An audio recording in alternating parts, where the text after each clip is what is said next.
ప్రభుత్వం జూన్ 30వ తేదీన GO number 396 పెట్టింది. ఆ జీవో నెంబర్ 396 మన రాష్ట్రంలో ఉన్నటువంటి దస్తావేజు డాక్టర్లకి చీకట రోజు. ఎందుకంటే అనేక దశాబ్దాల కాలం నుంచి ఈ రాష్ట్రంలో ఉన్నటువంటి ఆస్తుల రిజిస్ట్రేషన్లో కీలక భూమిక పోషిస్తున్నటువంటి దస్తావేజు డాక్టర్ల యొక్క పట్టు కొట్టే విధంగా ఈ యొక్క పనిని కూడా పీపీపీ పద్ధతి, పబ్లిక్ ప్రైవేట్ పార్ట్నర్షిప్ పేరు చెప్పి, అదే చంద్రబాబు నాయుడు గారు అన్ని కొత్త పథకాలు పెడతా ఉంటారు, అంటే కొత్త మంచి పేర్లు పెడతా ఉంటారు. జనాలు కూడా ఇదేదో బాగుంది అనుకుంటారు అనమాట దాని వెనకాల. అందుకనే నేను చెప్తాడు, ఏ నినాదం వెనక ఎవరి ప్రయోజనాలు దాగి ఉన్నాయో తెలుసుకోనంతసేపు ప్రజలు మోసపోతూనే ఉంటారు అని చెప్తూ ఉంటారు. రోజున మెడికల్ కాలేజీలు పీపీపీ పద్ధతిలో పెడతారంటే మనం మాట్లాడలేదు, లేకపోతే ఇంకొకటి పీపీపీ పద్ధతిలో పెడుతున్నామంటే మనం మాట్లాడలేదు. ఇప్పుడు అది అందరి మీదకే వస్తున్నటువంటి పరిస్థితి కనబడతారు. పీపీపీ పద్ధతి కావచ్చు, P4 అనే పథకం కొత్తగా మరొకటి తీసుకొచ్చి పథకాలు పెడతా ఉన్నారు. ఈ పథకం అనే దీని యొక్క సారాంశం ఏంటంటే పబ్లిక్ ప్రైవేట్ పార్ట్నర్షిప్. అంటే పబ్లిక్ అంటే ప్రభుత్వం యొక్క భాగస్వామ్యం, ప్రైవేట్ అంటే ప్రైవేటీకరణ మనకు తెలుసు కదా, పార్ట్నర్షిప్ అంటే వీళ్ళిద్దరి యొక్క పార్ట్నర్షిప్ అని చెప్తారు దాని పథకం యొక్క సారాంశం. కానీ దాని పబ్లిక్ అనే మాట ఉండదు, పేరుకుంటుంది తప్ప. పార్ట్నర్షిప్ మొత్తం టోటల్ పార్ట్నర్షిప్ అంత ఎవరికి వెళ్తుంది అంటే దస్తావేజులు లేక పని అనేది, అంటే భూముల యొక్క రిజిస్ట్రేషన్ పని అంతా కూడా ప్రైవేటీకరణ చేయడంలో భాగంగానే ఈ 396 జీవో ఈ రాష్ట్ర ప్రభుత్వం తీసుకొచ్చింది అనేది మనం అర్థం చేసుకోవాలా. మనం అర్థం చేసుకుంటాం కాదు, మనకు సంబంధించినటువంటి ఏదైతే స్థలాల భూముల యొక్క యజమానులు కూడా చెప్పాలి. అంటే మీ స్థలాన్ని ప్రభుత్వ పరంగా రిజిస్ట్రేషన్ చేస్తే ఎలా ఉంటుంది, ప్రైవేట్ పరంగా చేస్తే ఎలా ఉంటుంది. అంటే ప్రైవేటు పరంగా చేస్తే ప్రైవేటు అంటే దాని అర్థం లాభాల కోసం చూసుకునేది తప్ప, వాళ్ళ స్వప్రయోజనాల కోసం చూసుకునేది తప్ప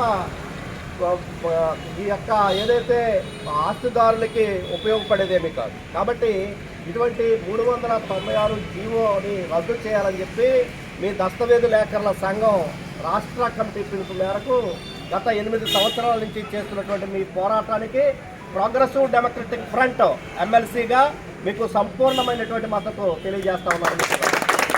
అదే కాదు, మీ సమస్య అంటే మనం ప్రైవేటీకరణకి వ్యతిరేకంగా ప్రభుత్వ ఆధీనంలో ఉండాలి. ఏదైనా రిజిస్ట్రేషన్ ఆఫీసుల్లో లోపాలుంటే లోపాలు సరిచేయడానికి ప్రయత్నం చేయాలి తప్ప అటువంటి లోపాలనే, అటువంటి సమస్యలనే మరింత దిగిపోయే విధంగా చేయటం అనేది కరెక్ట్ కాదు. ఈ పీపీపీ పద్ధతి వల్ల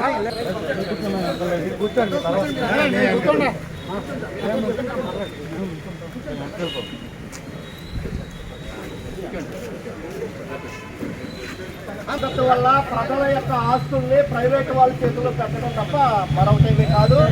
కాబట్టి మన సమస్య పరిష్కారం అయ్యవచ్చు. దీనివల్ల వేలాది మంది ఈ రోజున రోడ్డున పడే పరిస్థితి ఉంది.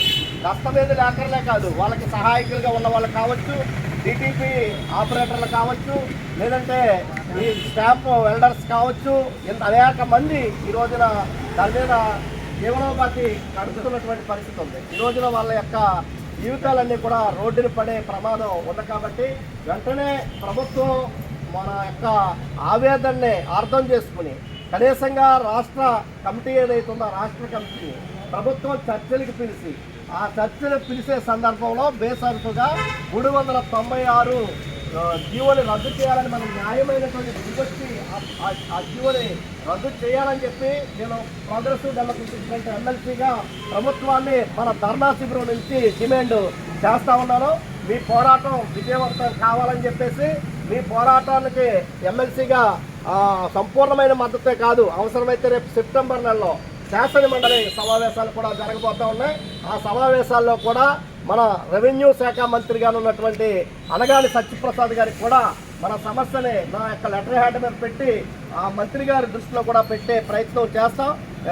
ఈ విధంగా చేయటం వల్ల మీరు 396 జీవో ప్రకారం ఏదైతే రిజిస్ట్రేషన్ సేవా కేంద్రాలని ఏర్పాటు చేసి ప్రైవేటీకరణ చేయడం తప్పని మరొకటి కాదు. కాబట్టి ఆ విధంగా చేయటం వల్ల వేలాది కుటుంబాలు ఈ రోజున రోడ్డులు పడే ప్రమాదం ఉంది. కాబట్టి వాళ్ళ కుటుంబాలను ఆదుకోవలసినటువంటి పరిస్థితి ఉందని చెప్పి మంత్రి గారి దృష్టిలో కూడా పెట్టే ప్రయత్నం చేస్తారని చెప్పి ఈ సందర్భంగా తెలియజేస్తూ మీ పోరాటం విజయవంతం కావాలని చెప్పి ఎమ్మెల్సీగా నేను మనస్ఫూర్తిగా కోరుకుంటూ సెలవునిస్తున్నాను.